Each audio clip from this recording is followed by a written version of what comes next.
मुरलीधर राव सकाळी दिल्लीहून परतले आणि खूप दुःखी झाले होते ते. त्यांच्या पत्नी सरलादेवी त्यांच्याजवळ बसून त्यांना समजावण्याचा प्रयत्न करत होत्या.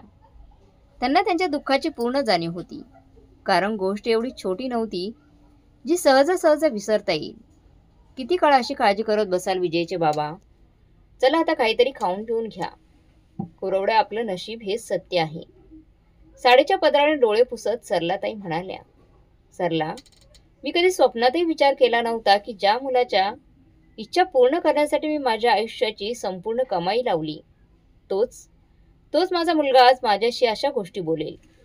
मी ना कधी थंडी पाहिली, ना पाऊस, ना उन्हाळा. दिवस रात्र घाम गाळून शेतात काम केलं. ते फक्त त्याच्या डॉक्टर होण्याचं स्वप्न पूर्ण करण्यासाठी.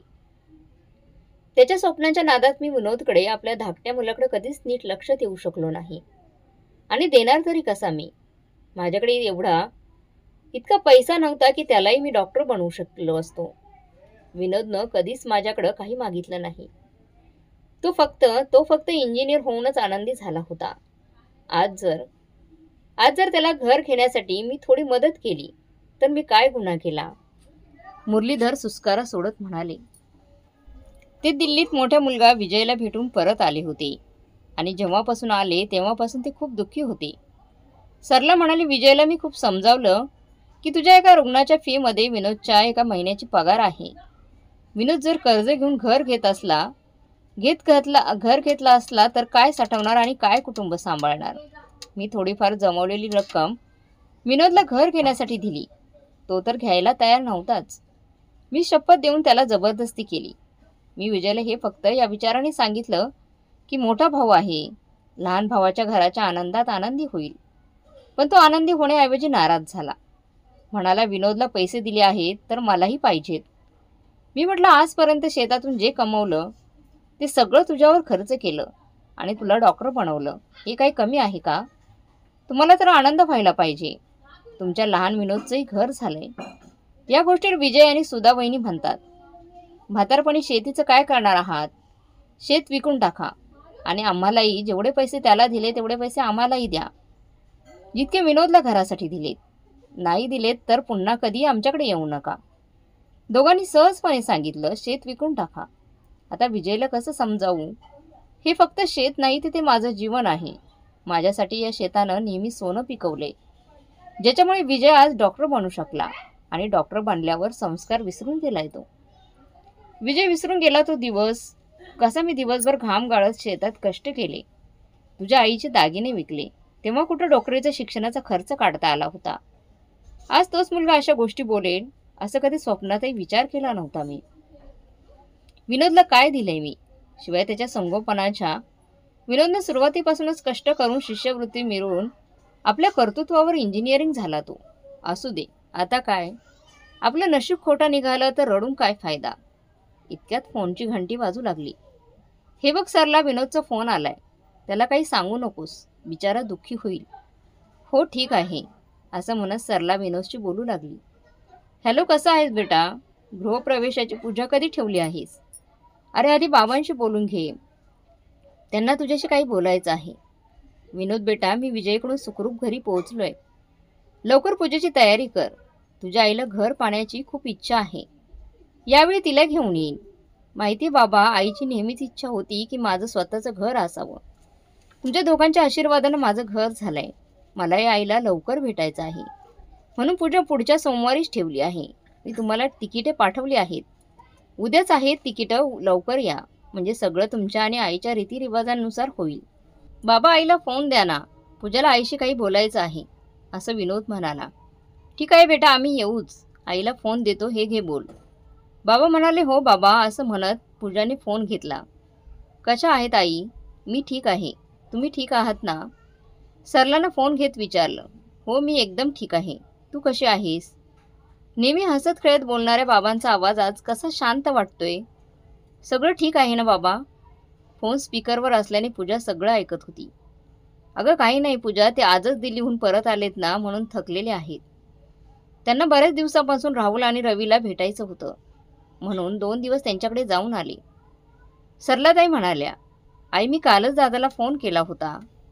तर दादा म्हणाल ते लोक एका आठवड्यापासून बाहेर आहेत आणि 1 आठवड्यानंतर परत येतील. त्यामुळे गृहप्रवेशाला ते येऊ शकणार नाहीत. पण तू म्हणतेस की बाबा कालच त्यांच्या घरी गेले होते. म्हणजे दादानं खोटं बोललं. पूजाने विचारलं. आईबाबांचं दादासोबत काही बोलणं झालं आहे का? फोन स्पीकरवर असल्याने विनोदही आईचं बोलणं ऐकून आश्चर्यचकित झाला. म्हणून तो विचारू लागला. तू बदलणार नाहीस ना विनोद? नेहमी जासूसी करण्याची सवय असते तुला. मी म्हणते ना सगळं ठीक आहे. आता फोन ठेव. तुझ्या बाबांना चहा पिण्याची इच्छा आहे. विजयला काही काम आलं असेल म्हणून बहाणा केला असेल. तुला वाईट नको वाटायला म्हणून. सरलानं सांगितलं. ती विनोदला खरी गोष्ट कशी सांगणार होती की त्याचाच मोठा भाऊ त्याच्या घरावर नाराज आहे.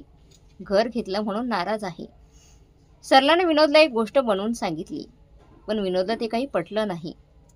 त्याने गावातल्या त्याच्या प्रिय मित्र प्रकाशला फोन लावला. अरे विनोद, माझ्या मित्र कशी काय आठवण का आली रे? शहरात जाऊन तर विसरलास मला. अरे प्रकाश, कसल्या गोष्टी करतोयस? मी तुला कसं विसरू शकतो? आयुष्यात कितीही मित्र मिळाले तरी तुझं स्थान कुणीही घेऊ शकत नाही. बस बस, जास्त काही गोड गोड बोलू नकोस. थेट काय काम आहे कामाची गोष्ट कर. काय समस्या आहे, काय प्रॉब्लेम आहे? खरे तू खरा माझा मित्र आहेस. माझ्या प्रत्येक भावना तू समजतोस.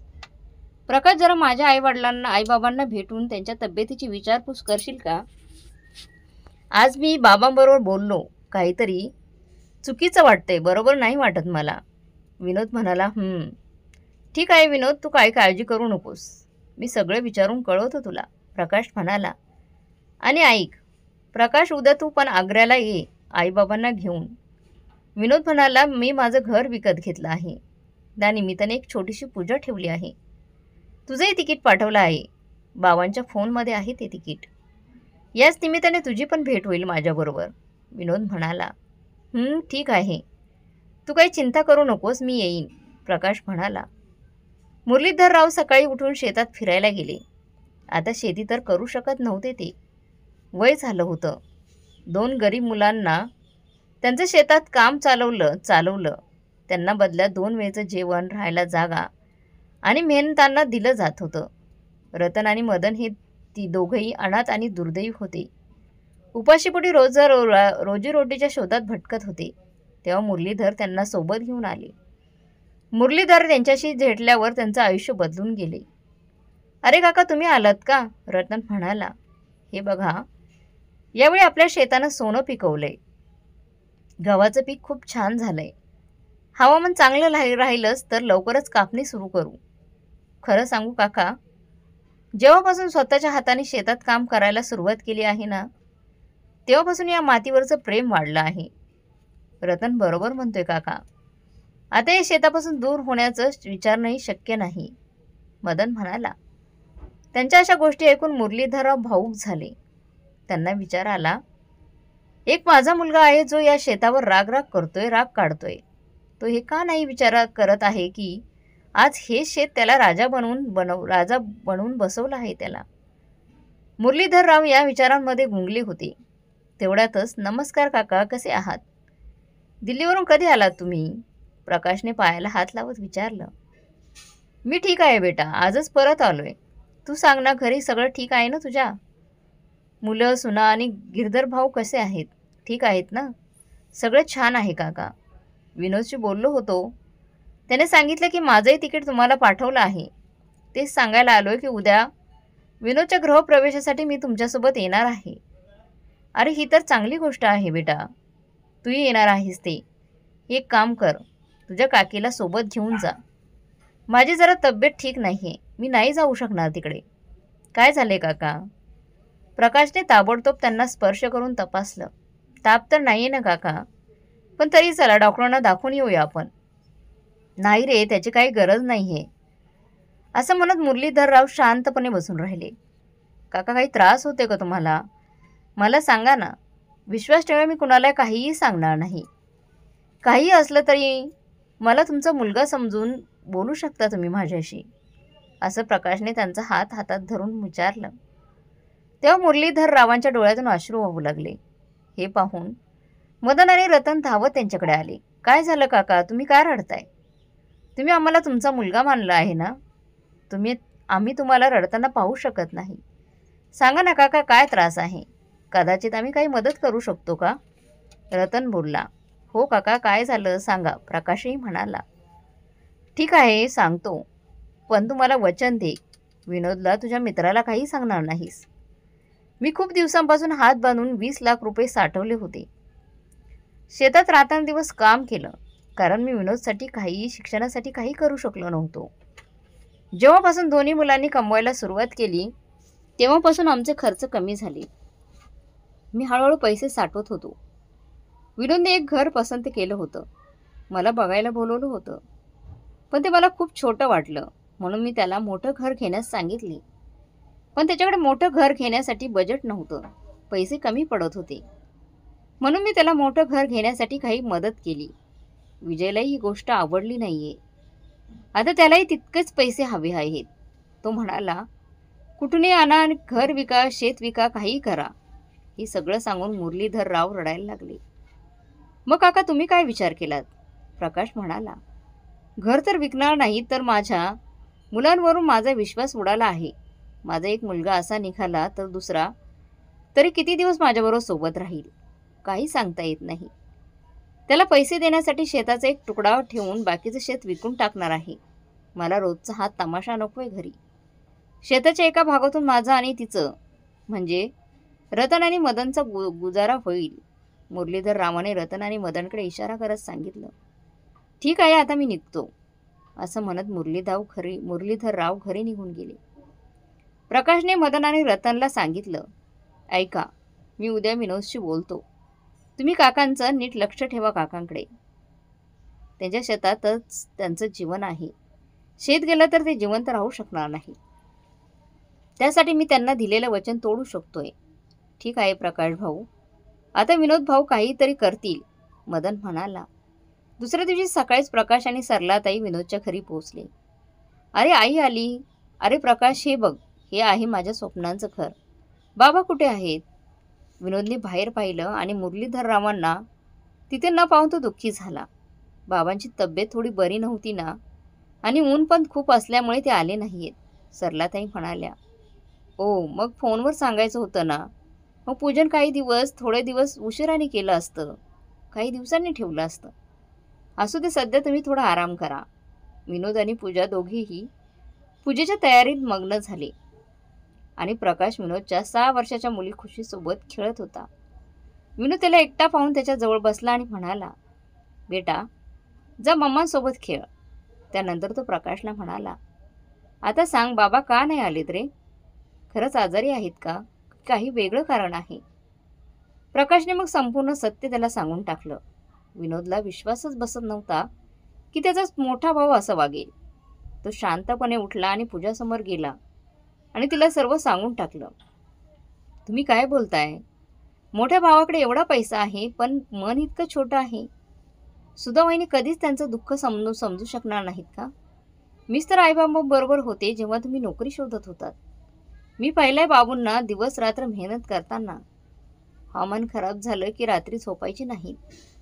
जेव्हा मी त्यांना विचारायचे की तुम्ही इतकं मेहनत का करताय, तेव्हा तुमचे दोन्ही मुलं कमवत आहेत, तेव्हा बाबा म्हणायचे, माणूस कितीही मोठा का झाला तरी मातीत पाय ठेवायला विसरू नये.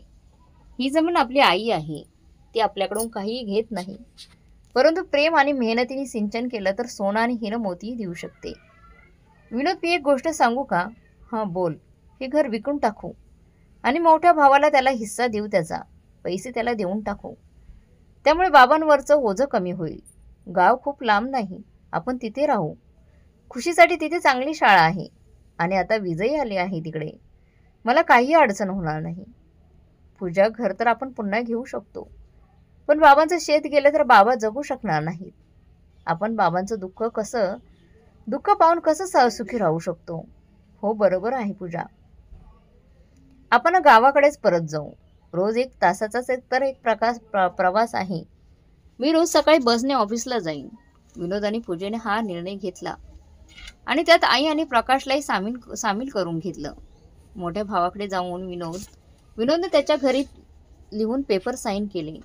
त्याने आपलं घर त्याच्या नावावर केलं. आणि बदल्यात गावातील संपत्तीमधून मोठा भाऊ त्याचा हिस्सा सोडणार होता. विजयला तरीही लाज वाटली नाही की त्याच्यामुळे त्याचा भाऊ आपलं घर सोडून देत आहे. मला फक्त माझा हिस्सा हवा आहे, कसाही मिळाला तरी. हा घ्या. लिहून दिले आणि साईनही केलंय. आता माझं तुमच्याशी फक्त नावापुरतं नातं राहिलं आहे. तुम्हाला गावचं घर आणि शेतं मिळाली.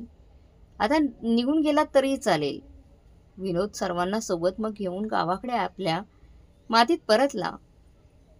मुरलीधरराव झोपले होते. गाड्यांचं ऐकून ते बाहेर आले. विनोद, हे काय आहे? तू इथं सामानासह आलास? कोणीतरी काहीतरी सांगेल का मला? नमस्कार बाबा. पूजा त्यांच्या पाशी जाऊन त्यांच्या पायाला स्पर्श करून म्हणाली, आम्ही आपल्या घरी आलोय बाबा. आता कायम तुमच्यासोबतच राहणार आहोत. इथे तुमच्या जवळच राहू. आणि घराचं काय, तिथं कोण राहणार आहे? ते मोठ्या भावाला दिले बाबा. आमच्यासाठी तुमचं सुख खूप महत्त्वाचं आहे. आम्हाला माहीत आहे की हे शेत तुमच्या जीवाचा तुकडा आहे. आता तुम्ही निश्चिंत राहा. भाऊ कधीच या घरात आणि शेतात हक्क घेण्यासाठी येणार नाही. मुरलीधरराव त्यांच्या डोळ्यातून आनंदाश्रू वाहू लागले. माझ्या मुलांनी इतका मोठा त्याग केला. सरलाताई म्हणाल्या, मी नेहमीच जाणून होते की विनोदमध्ये तुमचे गुण आहेत. तो कधीच कुणाला दुःखी पाहू शकत नाही. आपण खूप भाग्यवान आहोत की आपल्याला पूजासारखी सून मिळाली. थँक्यू आई. चला आता या गोड बातमीवर गोड खाऊया. मग पूजा मिठाई घेऊन आली आणि त्याच्याचबरोबर मुरलीधरराव यांच्या चेहऱ्यावर परत चमक आली. मुरलीधरराव त्यांच्या आनंदात आता काही कमी नव्हती. मदन आणि रतनसुद्धा खूप आनंदी दिसत होते. आणि काही ना काही, आणि का नाही राहणार ते, त्यांच्या अन्नदात्यांच्या शेतामधून त्यांचा उदरनिर्वाह चालला होता. प्रकाश इथे ये. मुरलीधररावांनी हाक मारली. हो काका. प्रकाश जवळ येत म्हणाला, एक गोष्ट सांग, तू माझ्याशी मला जे वचन दिलं होतं, मला वचन दिलं होतं की तू विनोदला काहीच म्हणणार नाहीस. मग त्याच्याजवळ जाऊन तुझं वचन का मोडलंस तू? सांग, असं का केलंस तू? मुरलीधरराव यांनी त्याच्या कानाला धरून विचारलं. सांगतो. आधी तुम्ही कान सोडा काका. मुरलीधरराव त्यांनी त्याचा कान सोडला. प्रकाश हसत आपला कान चोळू लागला. आता बोल काका. वचन तोडल्याच्या बदल्यात मला तुमचा आनंद मिळत होता बाबा, आणि तोच मला अधिक मौल्यवान वाटला. असं वचन पाळून काय उपयोग काका? तुम्हाला दुःखी पाहून मी आयुष्यभर दुःखी राहिलो असतो आणि विनोदला खोटं बोलून त्याचं मैत्र जाऊ दिलं असतं की माझा मित्र गमावू शकत नाही काका. तुम्ही मुलांनी माझं उरलेलं आयुष्य आनंदाने भरलं आहे. भाऊक होत मुरलीधरराव यांनी प्रकाशला जवळ घेतलं. प्रकाश, तुझा प्रेम संवाद संपला की हे सामान आत ठेवायला चल. मदन, रतन, तुम्ही दोघेही मदत करा. सरलाताई यांनी हाक मारली. आता हळूहळू सर्वजण त्यांच्या आयुष्यात स्थिर होऊ लागले. विनोद आता बसने ऑफिसला जायला लागला. पूजा गावच्या शाळेत शिक्षिका म्हणून नोकरी करू लागली आणि खुशी देखील त्याच शाळेत शिकू लागली. विनोद आणि पूजाला काहीही न सांगता एक दिवस मुरलीधरराव शहरात जाऊन कार घेऊन आले आणि गुपचूप ती घरासमोर उभी करून हॉर्न वाजवू लागले. बाबा, ही गाडी आणि तुम्ही ड्रायव्हिंग सीटवर. विनोद हॉर्न ऐकून धावत आला. तो आपल्या बाबांना फक्त ट्रॅक्टर चालवणारा समजतोस का? अरे, मी माझ्या तरुणपणात जीपही खूप चालवली आहे. हो, हा वेगळा मुद्दा आहे की ती जीप माझी स्वतःची नव्हती, पण ही कार तुझ्यासाठी आहे विनोद. मुरलीधरराव हसत म्हणाले. माझ्यासाठी? हो. आता तू यानेच ऑफिसला जायचे, पण यासाठी पैसे कुठून आलेत बाबा? आणि बसही ठीक होती माझ्यासाठी. माझं काम तसंच चाललं होतं, मग काय गरज होती? विनोद म्हणाला, पैशाची काळजी तू करू नकोस. जे काही आमचं आहे ते सगळं आता तुझंच आहे, मग ते कुठल्याही स्वरूपात असो. आमच्यासाठी मुलांची साथच खूप आहे. काळजी करू नको. ना कर्ज घेतलं ना काही विकलंय मी. म्हातारपणासाठी बँकेत एफडी करून ठेवली होती मी, कारण मुलांनी साथ सोडली तर त्याच जोरावर आयुष्य काढू. ती एफडी मॅच्युअर झाली होती, म्हणून विचार केला की तुझ्यासाठी एक कार घेऊ, म्हणजे तुला बसमध्ये धक्के खावी लागणार नाहीत, तुला त्रास होणार नाही. हे काय बाबा, तुम्ही माझ्यासाठी तुमची एफडी मोडलीत? विनोद आपल्या वडिलांना मिठी मारतो. तूच माझी खरी एफडी आहेस रे बाळा. मुरलीधरराव यांनी त्याच्या पाठीवर हात फिरवत म्हणाले. बाबा, चहा. पूजा चहा घेऊन आली होती. सुनबाई, आपल्या गावाबाहेर जो रस्ता शहराला जातो ना, तिथे कोणाचं जोरात पूजन चालू होतं म्हणून खूप गर्दी होती. गाडी थांबून विचारलं तर कळलं की तिथे मोठं केंद्रीय विद्यालय उघडणार आहे. त्याचं भूमिपूजन समारंभ चालू आहे. अरे वा, मग तर खुशाल आपण केंद्रीय विद्यालयातच शिकू बाबा, पूजा आनंदाने म्हणाली. काळ पंखा लावून उडत गेला. खुशी आता केंद्रीय विद्यालयात 7वी शिकत होती. पूजा नोकरी सोडून घरीच गावातील मुलांना शिकू लागली होती. मुरलीधर रावाई यांनीही आपलं छोटं घर वाढवून 2 मजली बांधून घेतलं होतं. कारण आता विनोद कंपनीत GM झाला होता. इकडे विजय वडिलांनी दिलेले संस्कार विसरून रुग्णांकडून मनमानी फी आकारून आपली संपत्ती वाढवत होता, चुकीच्या पद्धतीने. विनोदने स्वतःसाठी घेतलेलं घर विकून दिल्लीत स्वतःचं हॉस्पिटलही सुरू केलं. राहुल कुठे आहेत माहीत नाही डॅड. तो कधी येतो कधी जातो हेच माहीत नाही. कळलं तर नक्कीच सांगेल, असं म्हणत रावी तिच्या खोलीत निघून गेली. सुधा, रावी काय बोलते आहे?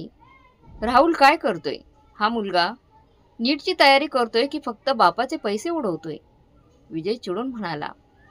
मी सुद्धा या मुलामुळे खूप त्रस्त झालीये. कधीच अभ्यासाकडे गंभीरपणे पाहत नाही, चांगला अभ्यास करत नाही. सुधा दुःखी होत म्हणाली. हाय मॉम, हाय डॅड. या संभाषणादरम्यान राहुलही आला आणि येताच TV ऑन करून सोफ्यावर पसार झाला. कुठे होता साहेब? मित्रांसोबत फिरायला गेलो होतो. अजून कुठे जाणार मी? अभ्यास करायचं सोडून फक्त फिरायचं का? नीटबद्दल काय विचार केलायस? अरे डॅड, तुम्ही परत नीट सुरू केलंय. मी डॉक्टर बनणार नाही हे किती वेळा सांगू तुम्हाला? तुझं डोकं फिरलंय का? डॉक्टर होणार नाहीस तर मग काय होणार? मग हे मोठं हॉस्पिटल तुझ्यासाठीच उभारलं आहे ना मी. पुढं चालवायला तुलाच हवं आहे. डॅड प्लीज, मी सांगितलं ना, मला तुमच्या हॉस्पिटलमध्ये आणि नीटमध्ये अजिबात रस नाहीये. आणि तुम्ही मला फोर्स देखील करून तुमचा वेळ व्हायला घालवू नका. मला शांतपणे हे पाहू द्या. राहुल ओरडून बोलला. राहुल, हे काय वागणं आहे तुझ्या डॅडशी बोलताना? सुधा रागात म्हणाली. मग आता तुम्ही पण सुरू करा. मी तुम्हा दोघांना आधीच सांगितले की मला डॉक्टर नाही बनायचे. नाही म्हणजे नाही बनायचे. सुधाच्या अत्याधिक लाडामुळे राहुल पूर्णपणे बिघडला होता. ऐकून घे सुधा, कसं बोलतोय तुझा चिरंजीव. सुधा, मी म्हणून तुला वारंवार सांगत होतो, त्याच्यावर इतकं लाड करू नकोस, हा बिघडेल. विजय संतापून लाल झाला होता. सगळी फक्त माझीच चूक आहे का? तुम्ही गावातील लोकांना शहरचं कल्चर माहीतच नाहीये. मुलांनी या वयात मस्ती नाही करायची तर म्हातारपणात करायची का? त्याला डॉक्टर कसं बनवायचं हे मी पाहीन, सुधा तिरस्काराने म्हणाली. सुधा आणि विजय दोघेही डॉक्टर झाले होते. वेळेअभावी ते मुलांना जास्त वेळ देऊ शकत नव्हते, म्हणून ते पैशाने त्यांच्या प्रेमाची कमतरता भरून काढत होते. रावीने मेडिकलची तयारी सुरू केली होती, पण राहुल त्याचं काहीच ऐकत नव्हता. आज बाबांचे एक वाक्य आठवते. ते मी नेहमी म्हणायचे, माणूस जसं बी पेरतो ना तशीच फळं त्याला मिळतात. मी देखील तुमच्या दाखवलेल्या मार्गावर चालून आज नात्यांपासून दूर एका अनाथासारखं जीवन जगतोय. काश बाबांनी सांगितलेल्या मार्गावर चाललो असतो तर असं मुलाचं आयुष्य बिघडताना पाहावं लागलं नसतं मला. जेव्हा मीच या जेवणाच्या कसोटीवर खरा ठरलो नाही तर राहुलकडून काय अपेक्षा ठेवू? विजय निराश होऊन त्याच्या खोलीत गेला. आज त्याला घरची खूप आठवण येत होती. इकडे खुशी दरवर्षी वर्गात अव्वल येऊन तिच्या आईवडिलांचं नाव उज्ज्वल करत होती. आणि का नाही करणार? शेवटी तिच्यात पूजाचे संस्कार होते आणि जीवनाचं खरं ज्ञान देणारे आजी आजोबा तिच्यासोबत होते. विनोद जरी पैशाने कमी असला तरी नात्यांनी समृद्ध होता. त्याच वेळी विजय सुधा आणि राहुलच्या बेरुखीचा सामना करत एकाकीपणाशी झुंज देत होते. मित्रमैत्रिणींनो, आपण जर आपल्या आईवडिलांशी चुकीचं वागत असेल तर आपली मुलं नक्कीच आपल्याशी चुकीचं वागतील, जसे सुधा आणि राहुलच्या बाबतीत घडलं होतं तसं. तुम्हाला काय वाटते कमेंट बॉक्समध्ये नक्की कळवा. आणि आजची कथा चांगली वाटली असेल तर लाईक, शेअर, सबस्क्राईब नक्की करा. धन्यवाद.